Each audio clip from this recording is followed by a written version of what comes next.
ৰাজ্যত পুনৰ পৰকীয়া প্ৰেমৰ ঘটনা এইবাৰ স্থান দৰঙৰ নিজ বৰুৱাজাৰ পৰকীয়া প্ৰেমে কাল অমানিশা নমালে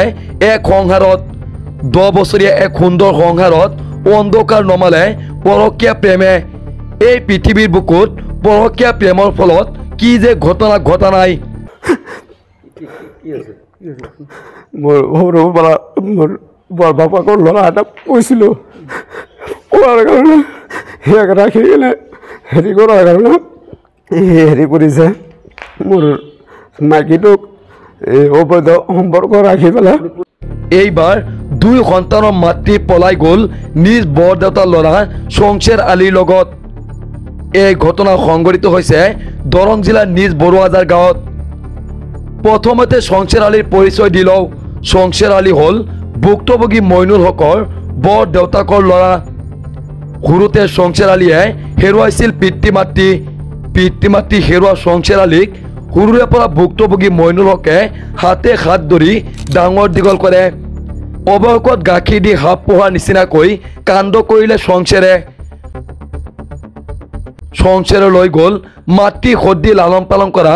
মইনুল হকৰ পত্নীক 2 সন্তান এৰি পত্নী গুচি যোৱাত মানসিকভাৱে ভাগি পৰিছে দুৰ্ভগীয়া মইনুল হক অৱশেষত মইনুলে পত্নীক দাবী কৰি হাতত ল'লে আইনী পন্থা কিন্তু নাপালে একো ফল কাৰণ নিজ পত্নী যে শংশেৰৰ ওচৰত একেবাৰেই গুচি গৈছে উপায়হীন মইনুল হকে 7 মাহ পাৰ হৈ যোৱাত 2 সন্তানৰ মুখৰ ফালে চাই পাতিলে দ্বিতীয় বিয়া বহুত দিন হৈছে তোমালোকক ফোন কৰা নাই নাই ফোন মাৰিলে আমাৰ লগত কথা নাপাতা আৰু কয় কি মই নাযাওঁ আমাৰ কাকুৰ লগত গৈছে যাই কিনে বিয়া হৈছে তাৰ একেলগে থাকে সিহঁতে সোমাই থাকে একেলগে আমি বাহিৰত খেলি থাকিলে সিহঁত দুটা একেলগে থাকে আৰু আমাক টিভি ভালকৈ নাচোৱে আমাৰ তুমি ইয়াতে আহা এতিয়া যেন মইনুল হকৰ বিপদ আৰু বাঢ়িল কাৰণ পলাই যোৱা পত্নীৰ নামত ফাইনেন্স কৰি লোৱা বাহন দাবী কৰি খাৰুপেটীয়া আৰক্ষী চকীত শংশেৰ আলীয়ে দাখিল কৰে এজাহাৰ এতিয়া সৰ্বহাৰা মইনুল হকে নেই বিচাৰি খাৰুপেটীয়া আৰক্ষী চকীত দাখিল কৰে এজাহাৰ news desk report T news Assam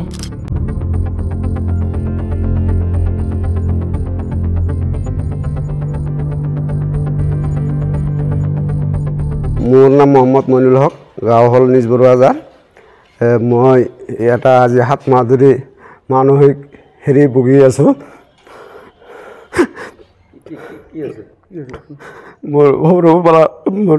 বৰ বাপাকৰ ল'ৰা এটা কৈছিলোঁ কোৱাৰ কাৰণে সেয়াক ৰাখি কিনে হেৰি কৰাৰ কাৰণে হেৰি কৰিছে মোৰ মাইকীটোক অবৈধ সম্পৰ্ক ৰাখি পেলাই এইটো শংশেৰ আলী মোৰ বৰ বাপাকৰ ল'ৰা মই সৰুৰ পৰা তাক পঢ়িছিলোঁ মা দেউতা নাই তাৰ মা দেউতা দুটাই মৃত্যু হৈছিল পিছত মই তাক হেৰি কৰিলোঁ পঢ়িলোঁ পঢ়াৰ কাৰণে মোৰ ঘৰত ৰাখিলোঁ মই ৰাখাৰ কাৰণে সেই কি কৰিলে মোৰ মাইকীৰ লগত অবৈধ সম্পৰ্কত লিপ্ত হোৱাৰ পিছত মই এইবিলাক বস্তু গম পাই পেলাই সৰু 2টা বাচ্চা আছে বাচ্চা 2টাৰ চাই পেলাই মই তথাপিতো সিহঁতক কৈছোঁ যে তই এইবিলাকৰ পৰা এতিয়াও ভাল হ'ম মই তোক হেৰি কৰিম বাচ্চা 2টাৰ ভৱিষ্যত আছে কোৱাৰ পিছতো এই কি কৰিলা আপোনাৰ নামানিলে কথা বিয়া হোৱা কিমান দিন হৈছিল আপোনাৰ মোৰ বিয়া হোৱা আজি 10 বছৰ 2014 আপোনালোকে কিমান দিন সংসাৰ কৰিলে মোটামুটি আপোনাৰ 9 বছৰ সংসাৰ কৰাৰ পিছত সেই তাৰমানে ইয়াৰ লগত অবৈধ সম্পৰ্কত লিপ্ত হৈ পেলাই গুচি গ'ল শংশেৰ লগত গুচি গ'ল আপোনাৰ মানে মোৰ বৰদেউতাৰ ল'ৰা এতিয়া কি হৈছে ঘটনা এতিয়া বৰ্তমান সি কৈ আছে মোৰ লগত সম্পৰ্ক নাই কিন্তু ছোৱালীৰ পাপাক মাইকীয়ে কৈ আছে মোৰ লগত সম্পৰ্ক নাই আকৌ তাৰ দেউতাকে কৈ আছে যে মোৰ ছোৱালী যদি গুচি যায় তাৰপিছত তোমাৰ লগত যদি সংসাৰ নকৰে তেতিয়াহ'লে তোমাৰ কি পাৱাৰ আছে তাতে মই কৈছোঁ মোৰ পাৱাৰ নাই ঠিক কিন্তু মই আইন মতে যদি আপোনালোকৰ যিটো ব্যৱস্থা হয় এই ব্যৱস্থা মতে মোক ডিভোৰ্চ পেপাৰটো দিব লাগে কিমান 7 মাহ ধৰি আপোনাক ডিভোৰ্চ একো দিয়া নাই একো দিয়া নাই আত্মধৰি সেই ল'ৰাৰ লগত কৰি খাই আছে নেকি? সেই ল'ৰাৰ লগতে কৰি খাই আছে। বৰ্তমান ল'ৰাৰ লগত এই ল'ৰাৰ লগত সিহঁতৰ ঘৰতে ৰাখি থৈছে। ইয়াৰ বাপাকেও কৈছে, ইয়াৰ পেকেও মোৰ তাতে ফোন ৰেকৰ্ড আছে, এইবিলাক মই দেখাব পাৰিম। বা যোৱাকালি আজি 4 দিন হ'ল ল'ৰাটো ঘৰত গুচি আহিছে, মই পুলিচ কেছ কৰাৰ কাৰণে বা ৰাইজৰ তাতে বিচাৰ দিয়াৰ কাৰণে সেই গুচি আহিছে, কিন্তু সিহঁতে ৰাইজৰ তাতো নাচাবে। আপুনি কোৰ্টৰ পৰা নোটিছ পঠাইছিলে নেকি? মই কোৰ্টৰ পৰা নিকেল নোটিছ এখন পঠাইছিলোঁ যে মোৰ বাচ্চা দুটা আছে সৌৰ ঘৰত, 15 দিনৰ ভিতৰত তুমি যদি আহা আৰু নহয় যদি নাহা আইন মতে তুমি পিছকলৈকে মোৰ স্বামী বুলি কোনো ধৰণৰ দাবী দুবা কৰিব নোৱাৰো, মই কিন্তু বিয়া পাতি ল'ম বুলি কৈ দিছোঁ। এটা কথা, এতিয়া যদি ঘূৰি আহে আপুনি ল'বনে নাই? মই তো বাচ্চা দুটাৰ মুখৰ ফালে চাই পালে ল'ব লগা বাধ্য। বাচ্চা দুটাৰ মোৰ ভৱিষ্যত আছে, সেইটোৰ কাৰণে যদি আকৌ যদি সেই ঘূৰি আহিব খোজে মই আৰামছে মই লৈ ল'ম, গ্ৰহণ কৰি ল'ম তাক, কোনো মোৰ ফালৰ পৰা কোনো অসুবিধা নাই। গাড়ী ঘোঁৰা লৈ কি হৈছে? গাড়ী ঘোঁৰা তাৰমানে মোৰ